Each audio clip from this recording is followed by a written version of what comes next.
One of the most gifted contemporary directors out there, Denis Villeneuve, gives us the epic of the year in the 2 hour and 36-minute Dune. And it's only part one.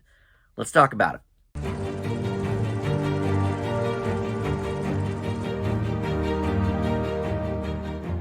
Hey guys, Dan here. This is Dan Reviews It. Welcome to my spoiler-free review for the new movie Dune. It is in theaters right now, and you can also stream it on HBO Max. But of all movies this year that have hit both streaming and the box office, this is one you want to see in the theater. It was made for the theater. It needs to be seen on the big screen. You've maybe seen some memes out there, joking about, this is what Dune looks like when you watch it at home, kind of thing. Believe it. This was shot partially in IMAX. The IMAX take has been the biggest of any movie this year.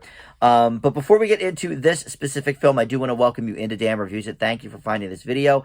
And subscribe below if you haven't yet. We just hit 850 subs last week, so would love to have you aboard as well. But we got to talk about this movie. This is, like I said, the epic of the year. There have certainly been movies that are a little bit longer. The James Bond movie, I think, is about 5 minutes longer than this. But look, this is part one. The poster says it begins on it. And even, I think it might be the last line of the movie. And this is not spoilers, but Zendaya's character says something to the effect of, this is just the beginning or something.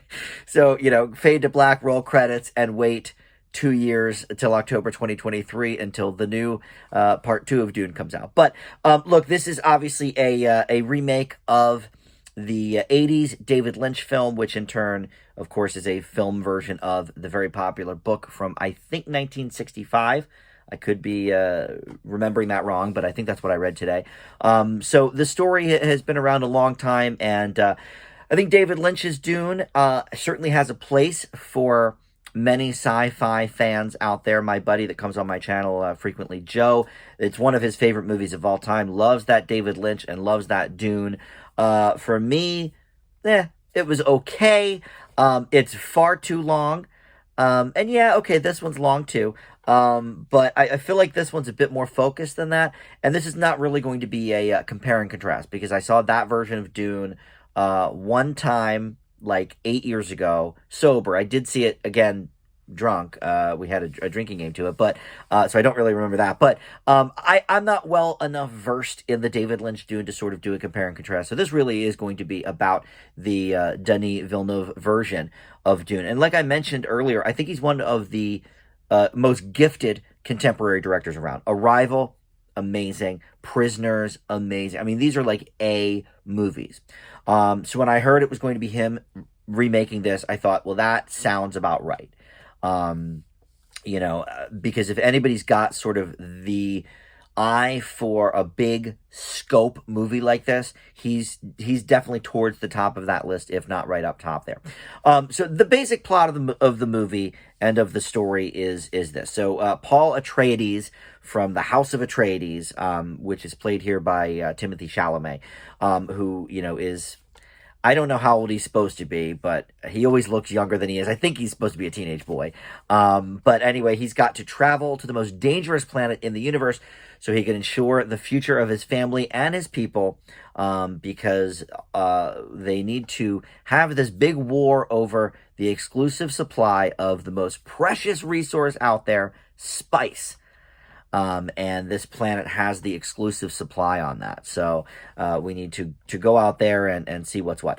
This is an all-star cast for sure, but it's not an all-star cast in the way of, like, I don't know, when I think all-star cast, I think something like the Ocean's movies or something. I think just the top A-listers of the day. But this is more an all-star cast of famous faces, and up-and-coming actors, as well as some real seasoned veterans. Like, for example, Jason Momoa is in this. For all intents and purposes, he is mostly just Aquaman so far, and that horrible Jason Momoa show on Apple+. Dave Bautista is in this. And he, of course, is, from the WWE, and he's in the Guardians of the Galaxy. But really, he's, kind of an up-and-comer here. But then you also have Josh Brolin, who's, been around since the Goonies and before, bringing some real gravitas here. But then Zendaya and Timothy Chalamet are both really, really uh, great up and coming actors. Zendaya, I think, was written off a little bit because she was a bit of a Disney kid, but she's been really making her own name lately. And of course, Timothy Chalamet has been doing the same for years now. So the cast is great. Um, I'm gonna get out of the way first that this is not my kind of movie. I like sci-fi, but this is so layered and so dense that this is not the kind of movie that I am typically drawn to. And were I not trying to see all the movies out there, I wouldn't have seen this. I wouldn't have sought this out. And look, there's a reason I didn't see Star Wars until I was in college, even though the first Star Wars came out the year I was born. So all my life, Star Wars has existed. But it took me till I was about 19 to see it. And Star Wars borrows heavily from this story, which is so funny because, kids seeing this, or teenagers seeing this might think, oh, well, boy, what a Star Wars ripoff. Yeah, reverse it. Because, of course, the Dune book came out first. So we see where we got some of those ideas for Star Wars. But look, Star Wars is okay, but I'm not a super fanatic. And I've never seen Game of Thrones. There's some, the House of Atreides. It's sort of like one of the houses on Game of Thrones.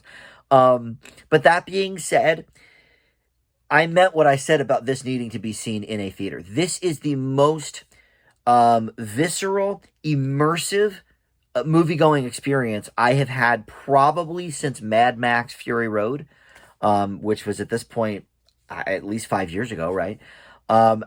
This universe that Villeneuve has, I wouldn't say created, of course, because it's not his story, but the visual component of this, the cinematography, the gigantic set pieces, the fight choreography, the costume design, the sound mixing, everything here is firing on all cylinders. It is such a treat for the senses, this movie, specifically the eyes and the ears. I just can't say enough good things about the technical component of this movie. I can't imagine even seeing it in IMAX. I mean, that's even, a step above, I'm sure. But that being said, because this is not my really kind of movie, I was a little lost. It's so thick with the character development and the different, houses and the different worlds and the war itself, and it gets a little bogged down. And it's something that I did at times struggle to follow. I can't deny that. And it also moves at a slower pace, I think, than it needs to. The David Lynch version, I think, was somewhere in the 3 hour range. And this splits the book into two parts. And thank God that it did well at the box office enough that they greenlit the second movie last week. Because I think, look, you could have this as just half the novel, and at the end, Zendaya says, hey, it's just the beginning. That's fine. And we could just use our imagination, or if you've read the book, you know what happens. But I think it's very nice to sort of complete the set here. But this is a movie that they just generally don't make anymore. I mean, James Cameron is the last person that I can really think of, and I don't love the Avatar movies, or, well, the one that's out anyway. We'll see about the second one. But Titanic is one of my favorite movies of all time. In terms of just giant scope, and George Miller for Mad Max as well. I mean, there's very few directors that really have this enormous, epic type of film. And Spielberg can kind of do it a little bit, but not quite on this scale, not anymore. And I do like a lot of recent Spielberg stuff, but his epics more now are like West Side Story kind of things, which we'll see at Christmas. This is an amazing movie. I don't want to call it quite a cinematic masterpiece, because I personally don't feel that strongly about it. But this is one of these issues where, as someone who reviews movies, I do have to, only take my personal feelings into some of that review, and a lot of the other stuff is the technical aspect. Like if this were just me, I would say, well, maybe it could have been a little bit quicker paced. Maybe we could have dumbed it down a little bit for dum-dums like me in the sci-fi world, but that's not the point of this. That's not what they want to do, and good for them. You know, I feel like we live in a world in Hollywood where they dumb down everything. And I love Shang-Chi. It was one of my favorite movies of the year. I certainly probably enjoyed watching that more than this.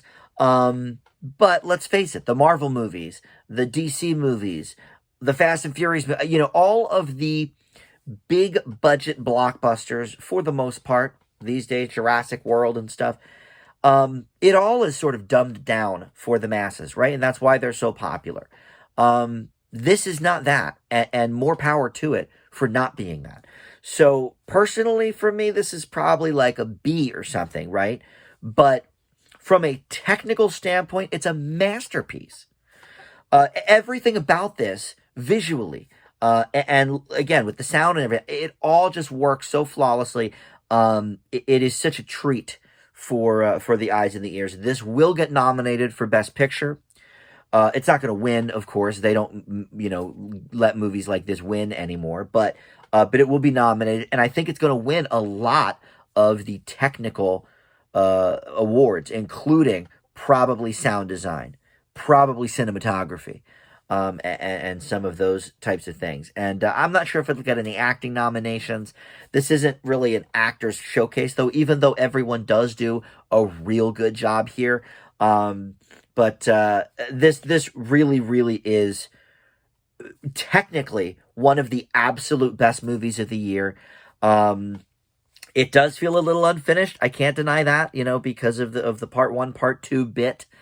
But overall, I have to say this is quite the achievement in cinema and in filmmaking. So I give Dune an A. Again, a lot of that is not necessarily, my preference for film. But if you are into sci-fi, if you are into, certainly dense sci-fi, you're not going to find anything better than this in 2021. You're just not. Personally, I liked Arrival better. I gave that the same grade. I liked Prisoners better. I gave that the same grade. These are all A's for me. But from an achievement standpoint, I mean, this just blows them all out of the water. It really does. So there you go. Thank you for watching this video, and see you next time on Dan Reviews It. Bye.